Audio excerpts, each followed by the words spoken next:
بسم اللہ الرحمن الرحیم۔ حضرت سیدنا حمزہ نے نیزہ لگنے کے بعد اپنے قاتل کو دیکھ لیا اور اس کی طرف تیزی سے بڑھنے لگے، لیکن ہمت نہ رہی۔ آپ گرنے کے بعد دوبارہ اٹھے، اپنے جسم سے نیزہ نکالنے کی کوشش کی پر نہ نکال سکے، اور پھر دوبارہ قاتل کی طرف بڑھے، لیکن تھوڑی ہی دور جا کر گر پڑے اور ان کی روح مبارک پرواز کر گئی۔ یہ 17 شوال 3 ہجری کا دن تھا جب رسول اللہ صلی اللہ علیہ وآلہ وسلم کے شیر چچا شہید ہوتے ہی کفار نے جنگ احد میں تازیانے بجانا شروع کر دیے۔ ہندہ بن عتبہ زوجہ ابو سفیان آپ کے جسد مبارک کے پاس آئی اور آپ کے جسم کی بے حرمتی کی، جسے مسئلہ کرنا کہا جاتا ہے۔ آپ کے ناک اور کان کاٹ کر ہندہ نے اپنے گلے میں ہار بنا کر ڈال لیا اور آپ کا پیٹ چاک کر کے جگر اور کلیجہ نکال لیا۔ جگر کو ہندہ نے چبانا شروع کیا اور خوشی سے جھومتے ہوئے یہ اشعار پڑھنے لگی: ہم نے تم سے یوم بدر کا بدلہ لے لیا، اور ایک جنگ کے بعد دوسری جنگ کے شعلے تو بھڑکتے ہی ہیں۔ مجھے اپنے باپ عتبہ کے قتل پر اور اپنے بھائی ولید اور چچا شبی اور بیٹے کی جدائی پر صبر اور چین نہیں آتا تھا۔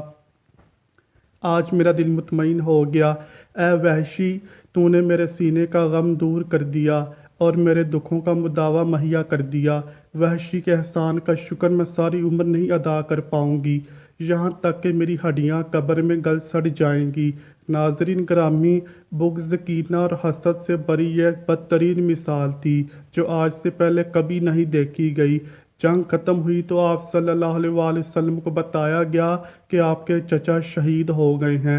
آپ تشریف لائے تو دیکھا چچا کی لاش کے ٹکڑے میدان میں بکھرے پڑے ہیں۔ آپ کی آنکھوں سے آنسو نکل آئے، غم کے آنسو کی ایسی جھڑی لگی تمام صحابہ بھی رونے لگ گئے۔ آپ نے اپنے چچا کے ٹکڑے اکٹھے کرنے کا حکم دیا۔ آپ نے اپنے پیارے چچا کے جسد مبارک سے مخاطب ہو کر فرمایا: اللہ کی رحمت تمہارے اوپر سایہ فگن ہو۔ تم رشتہ داروں کا بہت خیال رکھتے تھے اور ہر کار خیر میں سبقت لے جاتے تھے۔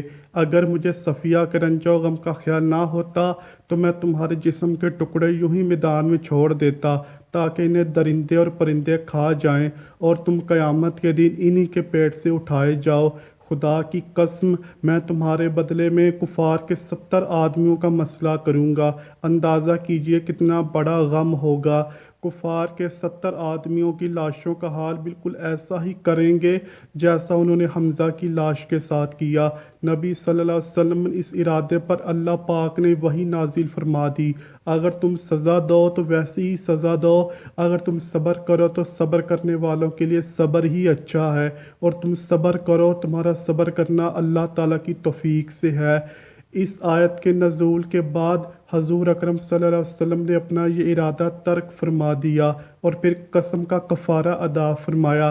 یہی نہیں بلکہ آپ صلی اللہ علیہ وسلم نے اپنے صحابہ کرام کو سختی سے منع فرما دیا کہ لاش کے ٹکڑے ہرگز نہیں، ہرگز جائز نہیں، یہاں تک کہ کسی کتے کی لاش کے ٹکڑے کرنے کا بھی حق نہیں۔ آپ کا دل بہت ہی غم زدہ تھا۔ اس موقع پر اللہ تعالیٰ نے آپ کو ہمت اور حوصلہ دیا۔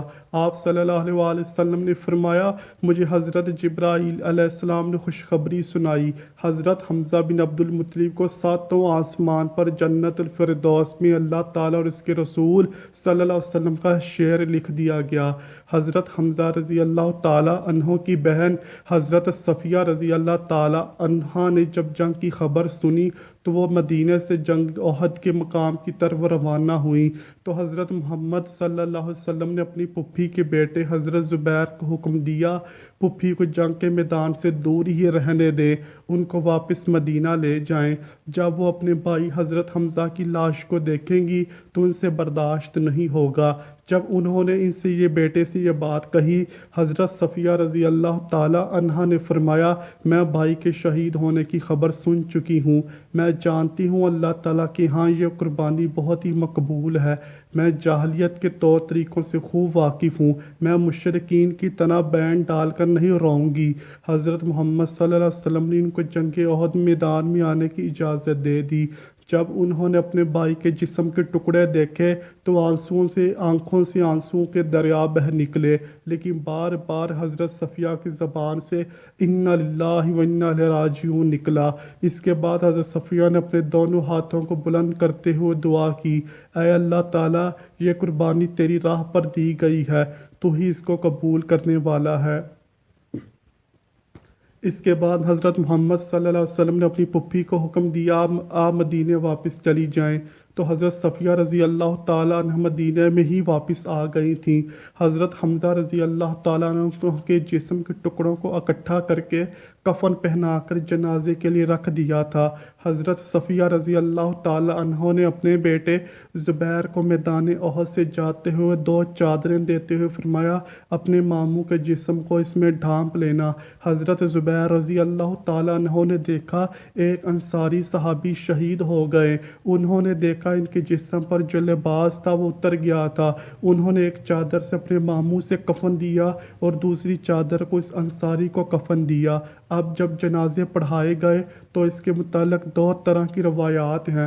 پہلی روایت تو یہ ہے کہ نبی کریم صلی اللہ علیہ وسلم نے سب سے پہلے اپنے چچا کا جنازہ پڑھایا اور اس کے بعد ایک ایک کر کے تمام صحابہ کے چہست مبارک سامنے رکھ کر جنازے پڑھے گئے، لیکن حضرت حمزہ کا جسم مبارک سامنے سے حضور اکرم صلی اللہ علیہ وسلم نے نہ اٹھانے دیا، چونکہ حضرت حمزہ کو ملا کر کل 70 شہید ہوئے تھے، اس لیے حضرت حمزہ پر 70 بار نماز جنازہ پڑھی گئی۔ دوسری روایت میں ابن ماجہ کی حدیث نمبر 1502 ہے، جس میں حضرت ابن عباس فرماتے ہیں، غزوہ احد کے روز شہداء کو رسول اللہ صلی اللہ علیہ وسلم کے پاس لایا گیا۔ آپ صلی اللہ علیہ وآلہ وسلم نے 10 شہداء پر جنازے پڑھانا شروع کیا اور حضرت حمزہ جوں کے توں رکھے ہوئے اور باقی شہداء اٹھا لیے جاتے ہیں، لیکن حضرت حمزہ کو نہیں اٹھایا جاتا۔ اس کے علاوہ ابو داؤد میں بھی اس سے ملتی جلتی روایت موجود ہے۔ ترجمہ: حضرت ابو مالک غفاری سے روایت ہے، فرماتے ہیں، غزوہ احد کے دن رسول اللہ صلی اللہ علیہ وسلم نے حکم فرمایا حضرت حمزہ کی میت لائی جائے، چنانچہ ان کی میت لائی گئی اور ساتھ 9 شہید اور بھی لائے گئے۔ رسول اللہ صلی اللہ علیہ وسلم نے ان سب کی نماز جنازہ پڑھی۔ ان شہداء کے میتوں کو اٹھا لیا گیا، اب جب کہ حضرت حمزہ کی میت وہیں رکھی رہی۔ پھر 9 مزید شہداء کو لایا گیا اور سامنے رکھا گیا۔ یوں رسول اللہ صلی اللہ علیہ وآلہ وسلم نے ان 70 شہداء کی نماز جنازہ 7 بار پڑھی، یعنی ایک مرتبہ 10 شہداء کی نماز جنازہ پڑھی، تو اس طرح کل نماز جنازہ 7 بار ہوئی۔ حضرت حمزہ کی میت پر ہر بار جنازہ پڑھا گیا۔ رسول اللہ صلی اللہ علیہ وسلم کے سامنے در حقیقت ایک ایک کر کے جنازے لائے جا رہے تھے اور آپ صلی اللہ علیہ وسلم ان پر نماز جنازہ پڑھتے جاتے تھے، اس حال میں کہ حضرت حمزہ رضی اللہ تعالیٰ عنہ کا جنازہ آپ صلی اللہ علیہ وسلم کے سامنے ہی رکھا تھا۔ یہ حضرت حمزہ شیر خدا کا اعزاز و اکرام ہی تھا۔ ان کے حصے میں ایک منفرد خصوصیت آئی، اس سے پہلے اور نہ بعد میں کبھی نبی کریم صلی اللہ علیہ وسلم نے ساتھ کبھی بھی ایک جگہ پر کسی شخص کا دوبارہ جنازہ نہیں پڑھایا۔ ناظرین گرامی، صحابہ کو اجتماعی طور پر مختلف قبروں میں دفن کیا گیا۔ حضرت حمزہ کو ان کے بھانجے عبداللہ بن جحش کے ساتھ ایک قبر میں دفن کیا گیا۔ بعض روایات میں آتا ہے کہ حضرت مصعب بن عمیر بھی ان کے ساتھ ہی دفن کیے گئے۔